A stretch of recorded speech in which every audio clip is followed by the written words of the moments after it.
आज हम पढ़ेंगे बिंदु आवेश के कारण वैद्युत क्षेत्र की तीव्रता। कल हमने वैद्युत क्षेत्र की तीव्रता के बारे में पढ़ा है। Intensity of electric field due to charge point charge. इसके लिए हम मानते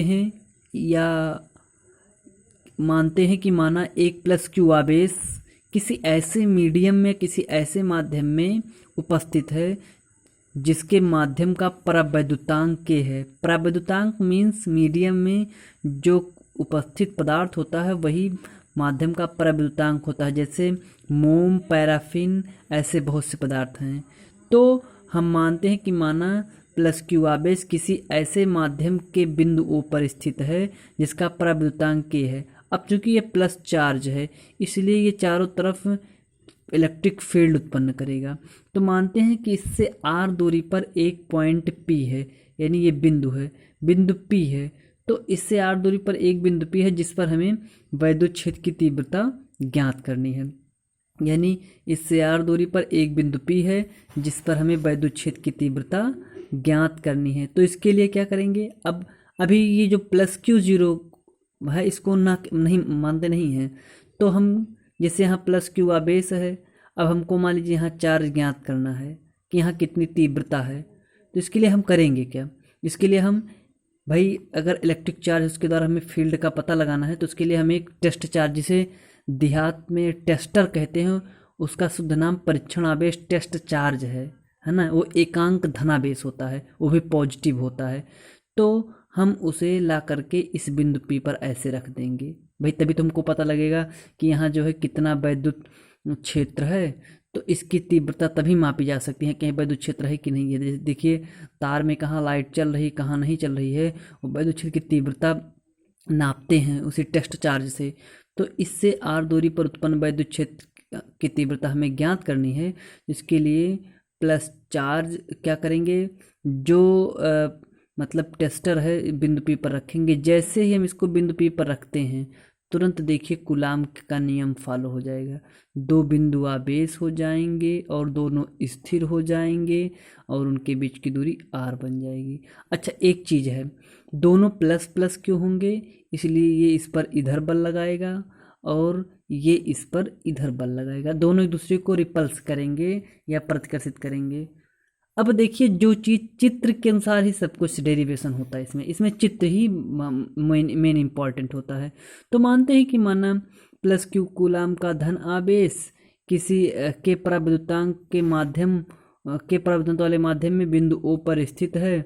माना इससे आर दूरी पर, मानते हैं कि माना इससे आर दूरी पर एक बिंदु पी है जिस पर वैद्युत क्षेत्र की तीव्रता ज्ञात करनी है। इसके लिए माना क्यू जीरो कूलाम्ब का परीक्षण आवेश बिंदु पी पर रखते हैं। भाई रखेंगे तभी तो हमें टेस्ट का पता चलेगा, टेस्ट करने के लिए रखते हैं। तो तुरंत कूलाम्ब का नियम फॉलो हो जाता है, तुरंत कूलाम्ब का नियम फॉलो, क्योंकि दो स्थिर बिंदु आवेश एक दूसरे से आर दूरी पर हो जाएंगे। तो F बराबर तब हम लगने वाले वैद्युत बल, देखिए कूलाम्ब के नियम से वैद्युत बल ज्ञात करते हैं। और वैद्युत बल शायद हम यहाँ न्यूटन लिखने के लिए भूल गए थे इसके प्रीवियस वाले कूलाम्ब के नियम वाली वीडियो में, आप लोग लिख लीजिएगा। वो वैद्युत बल कितना है केवल ये मैग्नीट्यूड बता रहा है। तो F बराबर कितना हो जाएगा 1/4πε0 के क्यू जीरो पान और स्क्वायर न्यूटन, ये कूलाम्ब का नियम है। अच्छा बिंदु P पर वैद्युत क्षेत्र की तीव्रता E बराबर F/Q0 हो जाएगी। देखिए बिंदु P पर वैद्युत क्षेत्र की E बराबर F/Q0। अभी इसके प्रीवियस वाले नोट्स में देखिएगा E बराबर होता है F/Q0। E का मान ऐसे है क्योंकि हमें तीव्रता ज्ञात करनी है बिंदु A पर। तो मानते हैं कि माना बिंदु P पर वैद्युत क्षेत्र की तीव्रता E है ना। तो ऐसा E बराबर F/Q0। E जो है बिंदु P पर F कितना है, F इतना है। F की वैल्यू रखेंगे तो Q0 कैंसिल, कितना आ जाएगा देखिएगा E बराबर 1/4πε0 Q/r² न्यूटन प्रति कूलाम्ब। क्योंकि ये न्यूटन पर कूलाम्ब हमने क्यों लिखा, ये न्यूटन है, ये पर कूलाम्ब है। क्यों, क्योंकि इसका मात्रक होता है वैद्युत क्षेत्र की तीव्रता का। अच्छा निर्वात अथवा वायु के लिए जो K बराबर होता है वो 1 होता है।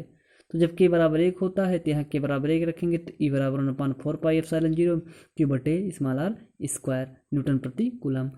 एक चीज़ हमें और ध्यान देनी है, कि हम मान लेते हैं कि जैसे अगर बहुत से मान लीजिए थोड़ी देर के लिए बिंदु आवेश हैं, तो उनके उनकी हम कैसे जो है electric intensity of electric field याद करेंगे।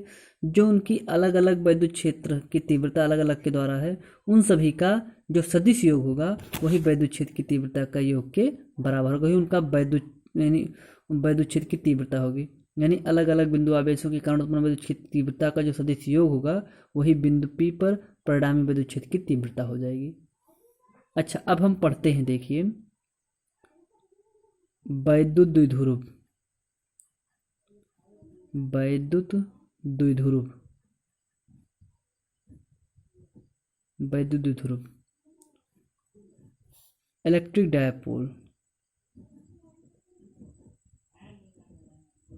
इलेक्ट्रिक डायपोल है ना। इलेक्ट्रिक डायपोल क्या होता है? देखिए, बहुत डायपोल का मतलब होता है कि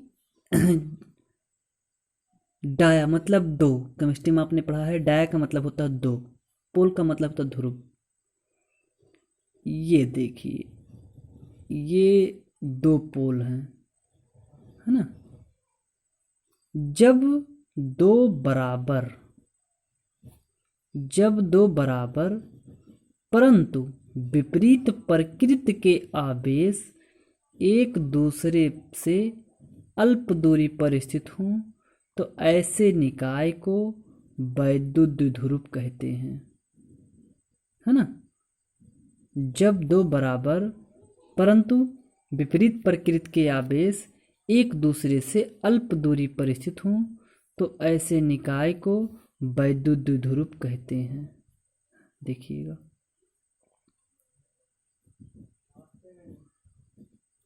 यानी वैद्युत ध्रुव किसे कहते हैं?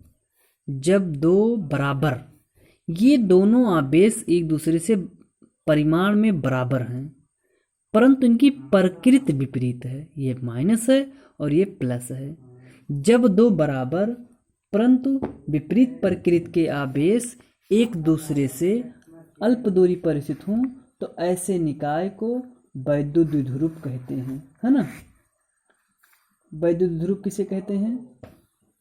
जब दो बराबर परंतु विपरीत प्रकृति के आवेश एक दूसरे से अल्प दूरी पर स्थित होते हैं तो ऐसे निकाय को, ऐसे सिस्टम को वैद्युत द्विध्रुव कहते हैं और वास्तव में इसको वैद्युत द्विध्रुव आघूर्ण कहते हैं, है ना। चाहे हम वैद्युत द्विध्रुव कहें, है ना, तो या जो है वैद्युत ध्रुव आघूर्ण कहते हैं, है ना। जब दो बराबर परंतु विपरीत प्रकृति के आवेश एक दूसरे से अल्प दूरी पर स्थित होते हैं तो ऐसे निकाय को वैद्युत द्विध्रुव कहते हैं। अच्छा, एक चीज है, वैद्युत ध्रुव आघूर्ण किसे कहते हैं? दोनों, अब देखिए वैद्युत ध्रुव आघूर्ण को डिफाइन कर रहे हैं। दोनों ध्रुवों में से किसी एक आवेश का परिमाण तथा दोनों के बीच की दूरी को ही के गुणनफल को वैद्युत ध्रुव आघूर्ण कहते हैं। एक बार फिर से सुनिएगा, दोनों में से किसी एक आवेश के परिमाण तथा दोनों के बीच की अल्प दूरी के गुणनफल को वैद्युत द्विध्रुव आघूर्ण कहते हैं।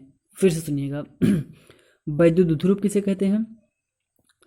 वैद्युत द्विध्रुव जब दो बराबर परंतु विपरीत प्रकृति के आवेश एक दूसरे से अल्प दूरी पर स्थित होते हैं तो ऐसे निकाय को वैद्युत द्विध्रुव कहते हैं।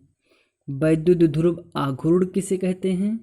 देखिएगा, वैद्युत द्विध्रुव में दोनों आवेशों में से किसी एक आवेश के परिमाण तथा दोनों के बीच की अल्प दूरी के गुणनफल को ही वैद्युत द्विध्रुव आघूर्ण कहते हैं।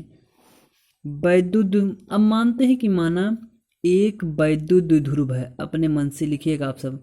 माना एक वैद्युत द्विध्रुव है जो -q तथा +q आवेशों से मिलकर के बना है, जिसके बीच की दूरी 2l है।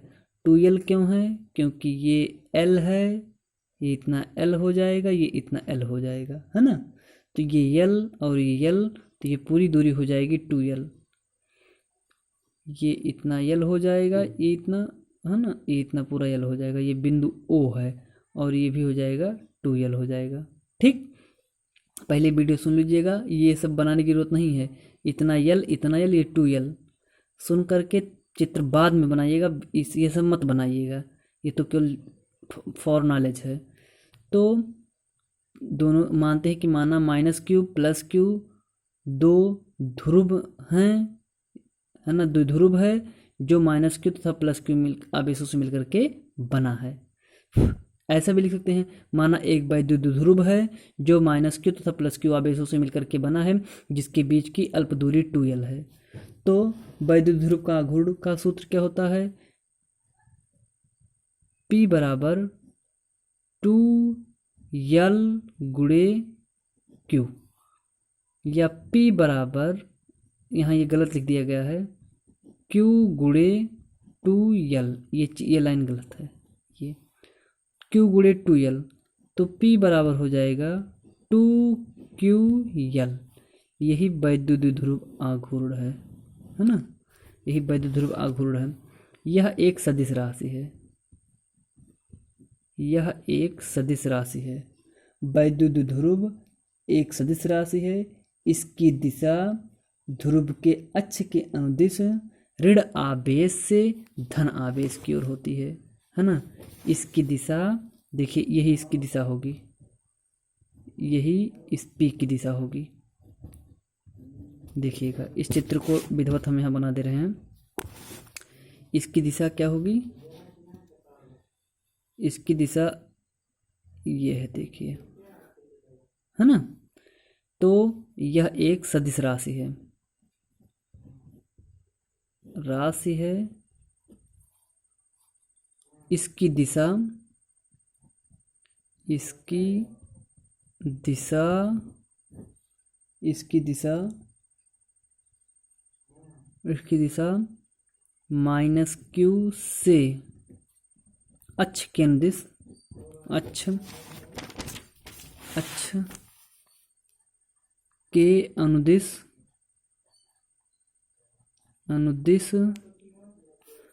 +q के ओर होती है, है ना। मात्रक देख लीजिए, मात्रक क्या होगा? लंबाई का मात्रक मीटर, इसका मात्रक कूलाम, तो कूलाम मीटर,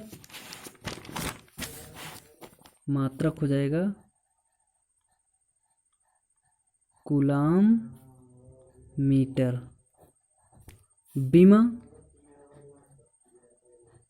बीमा देख लीजिए, बीमा क्या हो जाएगी? कूलाम। P बराबर 2ql इतना होता है, तो P बराबर हो जाएगा AT गुणे आ जाएगा L, तो ये आ जाएगा